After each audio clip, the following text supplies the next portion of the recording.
بسم الله الرحمن الرحيم. النهارده هنتكلم عن انسحاب الزمالك امام النادي الاهلي، وبكده النتيجه تتحسب للنادي الاهلي 2-0. بعد الغاء القمه المستفيد هو النادي الاهلي بخمس مكاسب: نقاط المباراه، الراحه من ضغوط المباريات، وكمان تصغير دائره المنافسه وعوده المصابين. وكمان ما ننساش ده الانتصار الثامن على التوالي للنادي الاهلي في الدوري المصري، يعني المستفيد الاكبر هو النادي الاهلي. وكده الاهلي المركز الثاني وليه مؤجلات، والزمالك في المركز العاشر وكمان ليه مؤجلات. ايه هو سر انسحاب نادي الزمالك من القمه؟ هل هو عدم احتساب هدف زيزو؟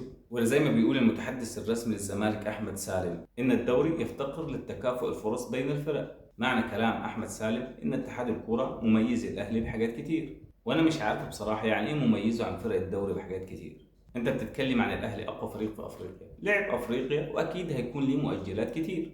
وموضوع الحكام وإن في حكم ما حسبش هدف زيزو، وأنا شايف إن هدف زيزو أصلا مش هدف. يعني الحكام عايزين يدوا الدوري للأهلي مثلا؟ كلام أهبل، دي منافسة.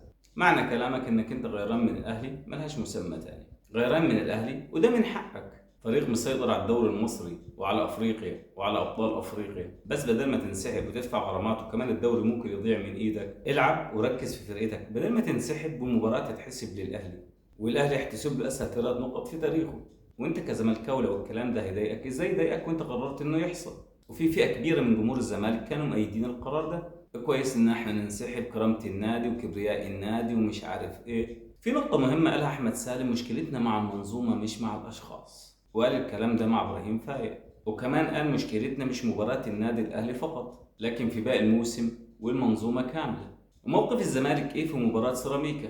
الزمالك عطى كل الاحتمالات، يعني ممكن يلعب، ممكن ما يلعبش، ممكن ينسحب من الدوري، بس ما يقدرش احمد سالم ان هو يقول ان احنا ممكن ننسحب من الدوري. في لوائح وقوانين. لو هو محتد على المنظومة كاملة زي ما بيقول. ورابطة الأندية منتظرين رد الزمالك على إقامة مباراة سيراميكا، يعني الزمالك لسه مش عارف عايز إيه. وكمان في عقوبات مالية على إدارة مجلس نادي الزمالك برئاسة حسين لبيب، وكمان قرارات قوية ضد مجلس الزمالك.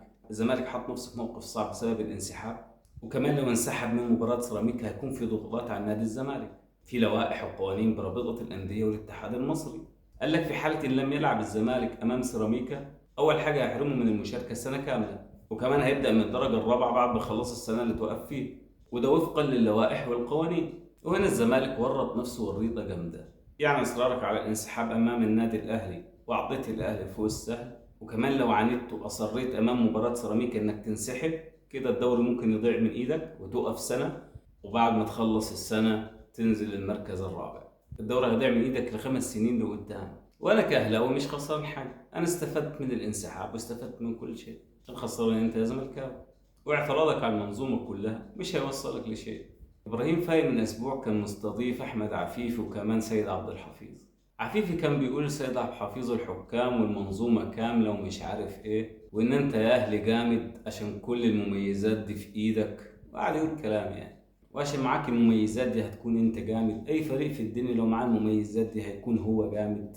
فرد عليه سيد عبد الحفيظ وقال له مشكلة الزمالك إن هو عايش في نظرية المؤامرة. رد عليه سيد كمان وقال له أنا كسبانك في أفريقيا من 9 ماتشات 6. هنا كمان في منظومة وهنا كمان في حكام. عفيفي سكت، مع شرب شوية مية وما قدرش يتكلم. وقال عفيفي كمان لو في حكام حكموا للأهلي وغلط غلطة واحدة ممكن ما يحكمش للأهلي تاني. رد عليه السيد عبد الحفيظ قال له هات لي اسم حكم واحد، برضه ما تكلمش وشرب شوية مية. الزمالك بيعاني من شيء احنا مش فاهمينه. هل هو غيران من الأهلي وانتصارات الأهلي؟ أو هو شايف نفسه إن هو مش هياخد الدوري السنة دي؟ في شيء مش مفهوم. مش معنى الكلام ده ظهر في السنة دي؟ وش معنى الإصرار على إن الزمالك مهدور حقه الأيام دي؟ في شيء غريب مش فاهمينه. هل الزمالك حس إن هو فاشل وبيدور على سبب فشله وبيعلق أخطائه على الآخرين؟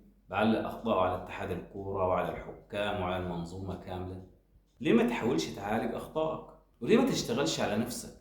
وليه ما تقويش نقطة الضعف عندك؟ ليه دلوقتي بترمي كل فشلك على المنظومة وعلى اتحاد الكورة وإن الأهلي واخد عنك أولويات كتير؟ ليه ما يكونش العيب فيك انت نفسك؟ ليه بتظلم غيرك وليه بترمي؟ يا اخي مش ذنب الاهلي ان هو ناجح زي ما بقول لك سيد عبد الحفيظ، مش ذنب الاهلي ان هو ناجح وفعلا الاهلي ناجح. دور على اخطائك وعالج اخطائك وخليك في نفسك. صدقني مش هتبقى احسن من الاهلي، بس هتبقى زي الاهلي يعني. لان عمرك ما هتكون احسن من الاهلي، يعني اللي عمله الاهلي في 30 سنة انت عايز لك 60 سنة عشان تعمله وعشان تبقى احسن منه. والسلام عليكم ورحمة الله وبركاته.